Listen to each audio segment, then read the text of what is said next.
сәлем қыз-келіншектер, менің арнама қош келдіңіздер.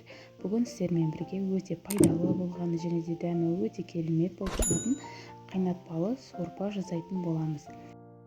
Видеода көріп тұрғандарыңыздай өте топ-тұнық болып әдемі болып шығады. Дәл осы рецептпен жасап көріңіздер, үйіңіздегілерге ұнайды деген сенімдемін. Бізге керек болатын ингредиенттер олар картоп, пияз, сәбіз, қызанақ, яғни помидор, сосын бұрыш қосамын, яғни болгарский. Болгарский мен помидор қосылған сорпа өте дәмді болып шығады. Сосын міндетті түрде сүйекті де қосамын. Сүйек сорпаға ерекше дәмді береді. Сондықтан етпен бірге сіздерде сүйек қоссаңыздар болады. Осылай ең алдымен етімізді қайнатып аламыз. Қайнап шыққан соң бетінен міндетті түрде көпіршіктерін осындай цитаның көмегімен алып тастаңыздар.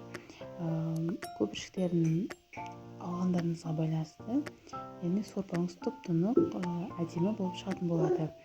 Көпіршіктерден босатып алған соң сорпамызға бірден заттарымызды қосамыз және де қайнатуға жібереміз.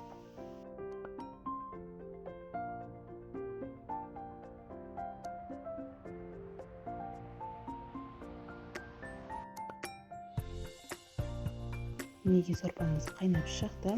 Сорпаның топ-тұнық болып шығуының тағы да бір секреті, яғни сыры, сорпамыз біркелкі қайнау керек. Өте қатты да қайнатуға болмайды, және де өте жайда қайнатуға болмайды. Осылай біркелкі 1 сағаттан көбірек уақыт қайнатамыз, суы азайғанша, яғни сонда бізде топ-тұнық әдемі осындай өте аппетитный сорпа шығатын болады. Бұл сорпа адам ағзасына өте пайдалы. Кешкі асқа ішетін болсаңыздар, қорытылуы да өте оңай болады.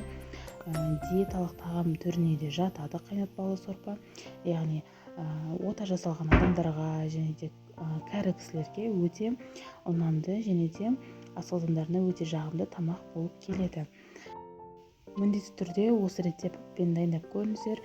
Өте дәмді болып шығады, үйіңіздегілерге ұнайды деген сенімдемін. Балапандарыңыз болса да балапандарға ішкізуге де болады. Менің арнама тіркеліп, лайк басып, комментарий қалдыруды ұмытпаңыздар. Ас болсын!